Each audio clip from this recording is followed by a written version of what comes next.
Hey, I'm Brad Langley. I'm a physical therapist here at Campbell Clinic, and I want to take a little bit of time to talk about one of our cool programs, our Return to Play program. So Return to Play is exactly what it sounds like.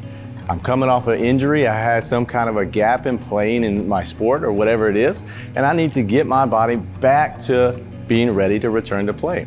And so we come in here and we slowly but surely reintroduce the cutting, the stopping, the exploding, or whatever it is that you're going to face when you play your sport. We slowly but surely reintroduce that back in, adding more complexity. And so it's not just, hey, I wasn't playing and now all of a sudden I am playing, but rather we're easing back into it.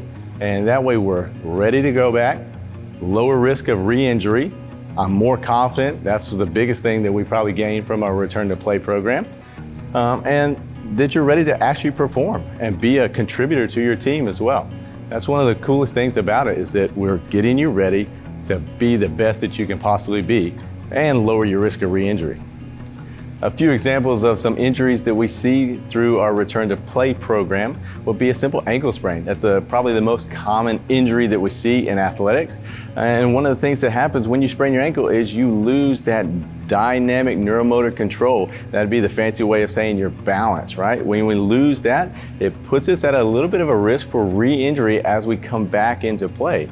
And so as a Return to Play program, we're going to come in and we're going to make sure we got the stationary balance, the dynamic balance, and all the overall neuromotor control so we don't go right back in and roll the ankle again.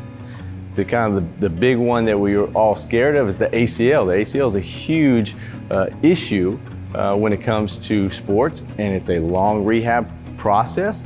And part of that rehab process is a decent Return to Play program. We want to really be systematic as we're coming off our rehab, got our strength, got our mobility, all that stuff is great, but now we need to get dynamic and making sure that we don't re-tear. ACLs are notoriously bad for re-tearing. The statistics don't lie. There is a decent chance of re-tearing if we don't complete the whole program. That is the whole rehab program, the whole Return to Play program, and that includes the strength and conditioning, the mobility, the dynamic balance. All those things play a part of that. So the last thing we want is to dedicate all this time to getting better, and then I'm right back to where I started because I didn't do the little things right at the end. The third most common injury that we see coming through the Return to Play program is a simple hamstring strain. I say simple just because it's common. That's the hard thing about it. Things that are common, sometimes we think are really easy and simple, but hamstring injuries, if we don't rehab them correctly and progressively get back to the load that we're going to require for our sport, then we end up just re-injuring. Hamstrings in particular are notoriously bad about lagging around because we don't take the time, we're not patient enough to take the time to fully rehab those guys, get it nice and strong, especially when it comes to the quick stretch side of things. And again, that's where Return to Play is a little bit different than our rehab side. Rehab's getting the tissue to heal. Now we got to get that tissue to move quickly and dynamically. And that's a very, very, very important part. Just as important as the rehab, that we got to get the quick twitch aspect of that hamstring. Otherwise, it's just going to get flared right back up and we're going to be back to square one.